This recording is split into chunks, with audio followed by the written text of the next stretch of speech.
Hi y'all, I'm Allison. It's been 7 months since I've asked my Sims for any help with my TBRs. So today's the day that we're going to bug them once again. Let's go right into Willow Creek, visit Taylor and his family, and put them to work. Let's go. So before we pick out my 5 books for August, I thought we would take a look back at where our Sims began. Because this is Sage, who is our heir, and his wife Holly, their son Taylor, and Tommy. Now this is how things looked the last time we saw them, way back in January. But things have changed dramatically around here. Our Sims have gotten older and our house has gotten bigger. So here's the house. Can you believe the difference in it? I'm so proud of this one. I absolutely love it. Before we go inside and start picking books though, we need to update the family so you can see how they're looking as well. So here they are all grown up. We've got Sage and Holly, little Tommy, and there's Taylor. So let's go ahead and follow Sage inside and pick out our first book. In case this is your first time seeing my Sims TBR game, or it has been ages, all I had to do was write some books and I changed the title of the book to a TBR prompt. So our first one is, nope, we gotta actually have the prompts in here. Let me fix this. Okay, everything's fixed, so let's go ahead and try this again. All I gotta do is tell Sage to come over to the bookcase and read something. He'll choose one of the books that has a TBR prompt into it. I just had an author title the book that way. And our first one is going to be Ivanovich. It doesn't get any easier than that. I just have to choose the next book in this Stephanie Plum series. Doesn't the difference in their house look so cool? I had so much fun playing this family. In fact, I'll tell you why later on in the game, because this one was a little bit different than my normal Sims play. Which, we're not here to talk about the Sims. We're just here to use them. So let's get to the book that Taylor picked for me, and that is Ivanovich. So I am going to be reading 10 Big Ones by Janet Ivanovich, which is number 10 in the Stephanie Plum series. I don't remember this one. I have read it before, but I love these. They're always a good time. You get a good mystery and you get a lot of laughs and a lot of sarcastic and over-the-top humor, which is what I love. So I'm really happy that this made it onto my list, because it almost did in, what game was it? Oh, the Just Drop It. This was a contender, but it wasn't picked. So now it's official. 10 Big Ones starts the Sims TBR list for August. Yeah, book 1. We are doing 5, by the way, if I haven't said it. All right, let's go back in the game and find Taylor's wife, Holly. Let's go ahead and get Holly, the lady of the house, to come on over and choose a book for us. Have her read something. Oh, I don't think she's pregnant. I think she's just, oh, she is pregnant. How is she pregnant? I thought they were close to being elders. Holy crap. Okay, anyway, contemporary. I just got to find a contemporary book. How did I forget that she was pregnant? That shows how long it's been since I've played. I think she actually gave birth to the kid after I had already moved on to the next household. Because once they age up to young adult, the first heir, so in this case Taylor, then I have to move on. No, it would be Sage. I think I messed it up. I think I said the kid was the dad. RST. Yeah, so Sage is the dad and Taylor. So I don't know. Okay, yeah, anyway, contemporary. That's not really a big portion of my library. Typically, whenever I hear that one, I think of rom-coms or my contemporary romances, because I don't really read much literary fiction, which I think is where another big portion of contemporary books would be considered.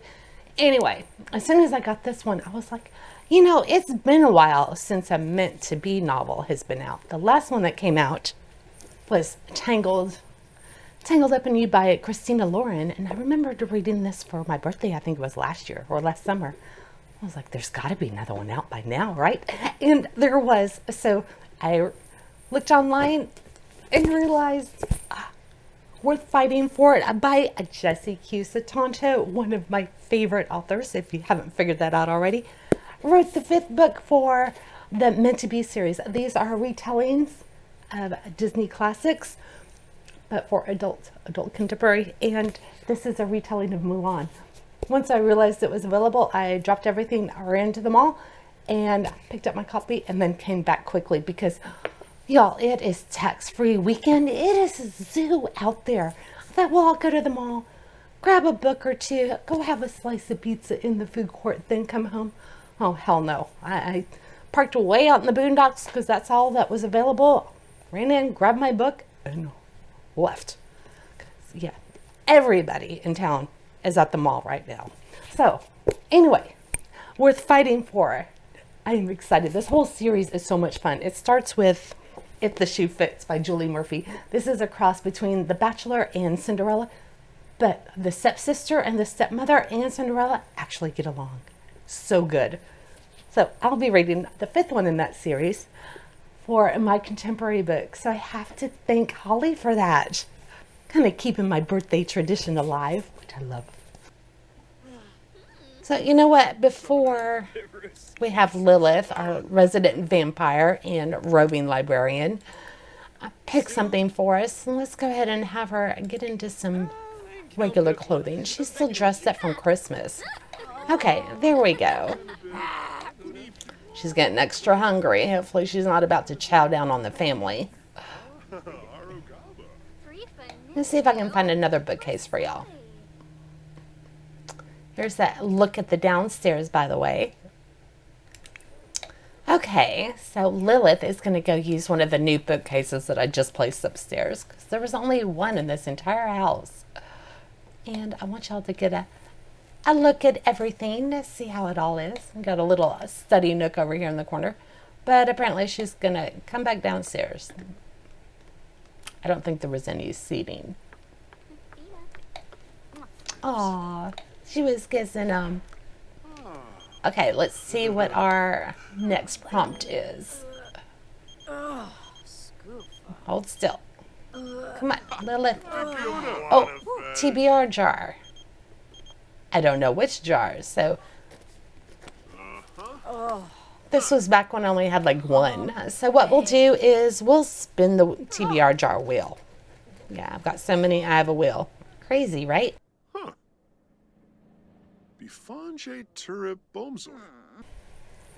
Okay, you gotta love Lilith, our little roving librarian vampire. So she didn't want to commit to anything. She's gonna leave it completely up to fate. In fact, I don't even know which jar I have to pick from. So I'm going to go pull up my little wheel. We'll give that a spin, find out which jar, then pull a piece of paper, and then I'll find the book, and then we'll know. So let's go over to the computer once again. Okay, let's see what we get.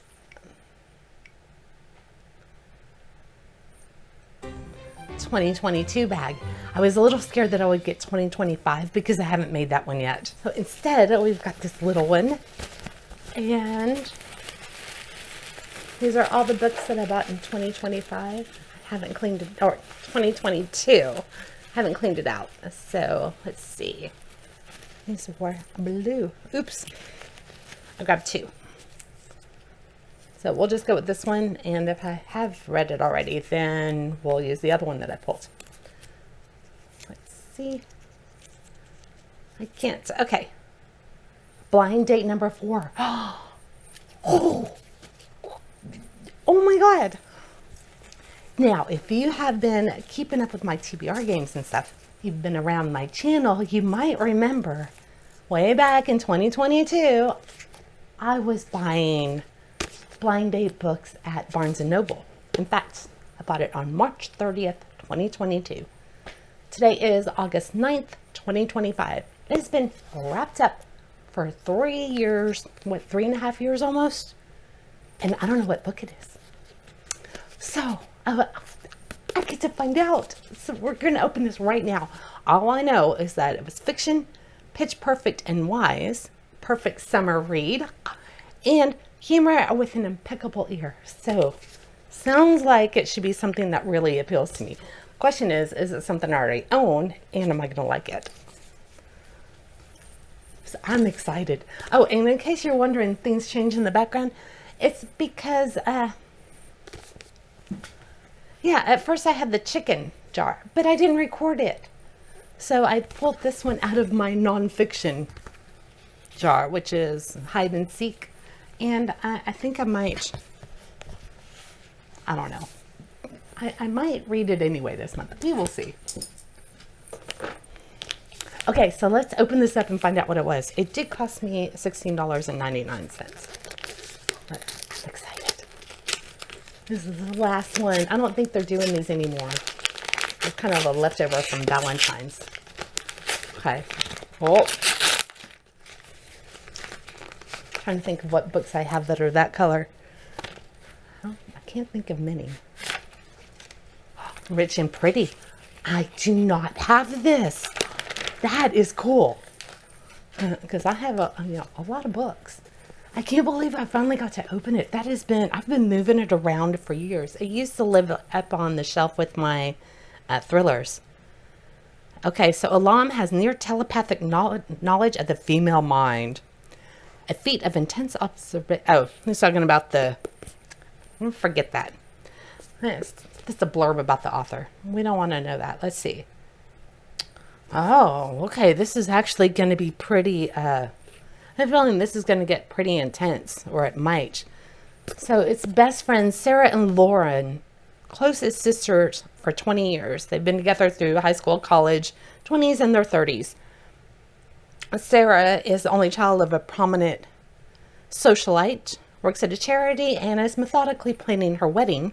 Lauren, beautiful, independent, and unpredictable, is single and working in publishing, deflecting her parents' worries and questions about her life and future, trying not to think about it. So each woman envies and is horrified by particular aspects of the other's life. Topics of conversation that they avoid, and with masterful linguistic pirouettes. Once they were inseparable, for a long time now, they've been apart. So can the two women who rarely see each other, selectively share secrets, and lead different lives still call themselves best friends? Is there a binding connection or the force of habit that keeps them together? I'm intrigued by this. It could go, this will either be really, really good or really tank. It almost seems like this would be a perfect one for a buddy read. So maybe if I don't get to it through Bingo Maze or whatnot, because I am going to play Bingo Maze this month. I'm determined. That's why, we got to hurry up and play all my TBR games, so I have a huge list to choose from. So if it doesn't actually get read in August, I might throw this into a pool and see if anybody else is interested in. I don't know. We will see, because time commitments right now. Okay, back on track. I've had a lot of caffeine. Can you tell? Trying to figure out what I'm doing. Yeah, I think before I know it, I'm going to be completely hooked on Diet Coke again. I was just having one in the morning. I've had 2.5 today, so I'm just really amped up. And I'm also amped up to find out what our next book is going to be. So let's go right back into game, and I think it will be Tommy's turn. Might be our last book. Okay, Taylor is up next. He's our heir. We'll be going on to his house next time. And there is a second bookcase upstairs, so I'm directing him up there. Hopefully, you'll get a better look at it. In the meantime, he's just going to do sit-ups. Okay, let me try again. Okay, I think I had Lilith selected still. In the background, you can see the master bedroom. And better view of the kitchen. We've got a little bookcase out here in the hallway. And he's going to go. This was, let's see, Tommy's room. And our prompt is a dystopian. I was wrong. It was Taylor's turn, our next heir. So, dystopian. I also knew what I wanted on this one right away, which is really odd. I'm normally not this decisive, but I know what I should read. The Scorched Trials. I'm rereading this so I can eventually get to the new one that came out not too long ago, the Maze Cutter. It's probably been a year or two. I'm so far behind. Anyway, this is book 2 in the Maze Runner series, and it is definitely a dystopian, also adaptation. So this is going on my list, and I'm assuming everybody is familiar with the Maze Runner series. The maze was only the beginning. Dun, dun, dun. Okay, we've got one more, and this time it is Tommy's turn. So let's see where he's going to lead me. Here's a glimpse at the rest of the upstairs. Just let you see it now. This is Taylor's room, which I really like. I think this is a cool teenager's room. Something different from what I normally do.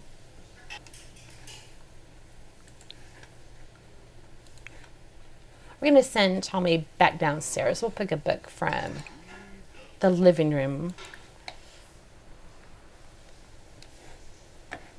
Now, Holly was a florist, and she actually built her own business. So we might go there next time in August or September. Let's see if I can play this from a community lot. Oh, yay, he's going to bring us into our dining room so you can get a look at this.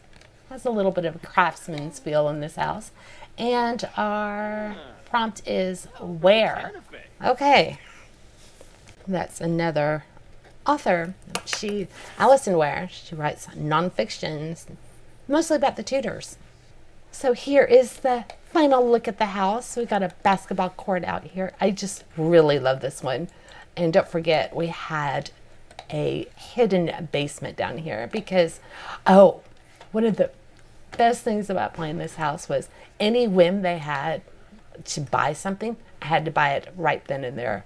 If you play The Sims and you haven't tried playing that way, definitely do it.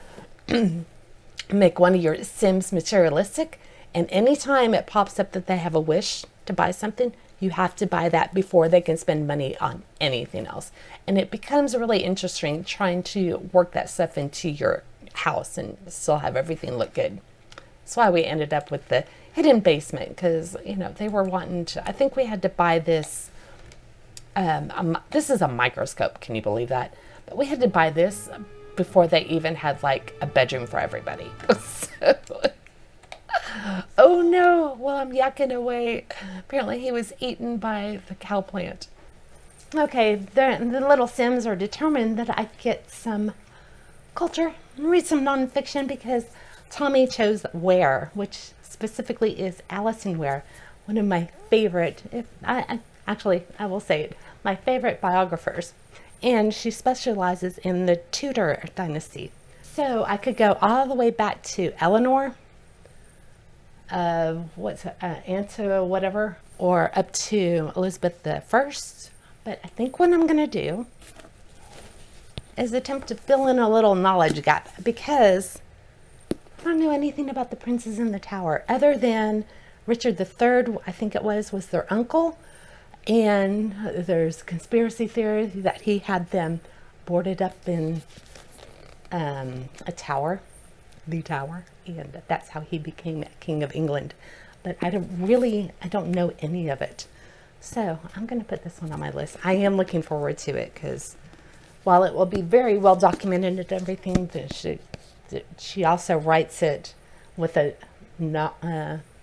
novel feeling to it, so it's not just dry facts. So for the last one, I will be reading The Princes in the Tower by Alison Ware, and I'm gonna get this ugly little sticker off of here. That's better. All right, yeah, I love her so much I actually reread these biographies that she's done, so that's how good they are. Okay, there it is, plus 10 Big Ones by Janet Ivanovich. Those are the books that my Sims think should be added to my TBR for August. So onto the pile they will go. I'm still under some weight restrictions and stuff. Oh my goodness, look. Oops. Never mind. It was too slow. The cats were fighting on the top of the back of my chair. It is past their dinner time, so if I don't go feed them really fast, they're going to make their anger known, and first by annoying each other, and then they're just going to start tossing all sorts of things around the house. There's no telling what they'll do. So I'm going to go take care of them, add these books to my list, and start making notes for finding out what other books I need for my extra challenges, because that video that just came out not too long ago, that only took us up through April. So I still need May, June, July, and August on all of my extras. Yeah, it's just not going to happen this year, but I will try. All right, I will see you in the next one.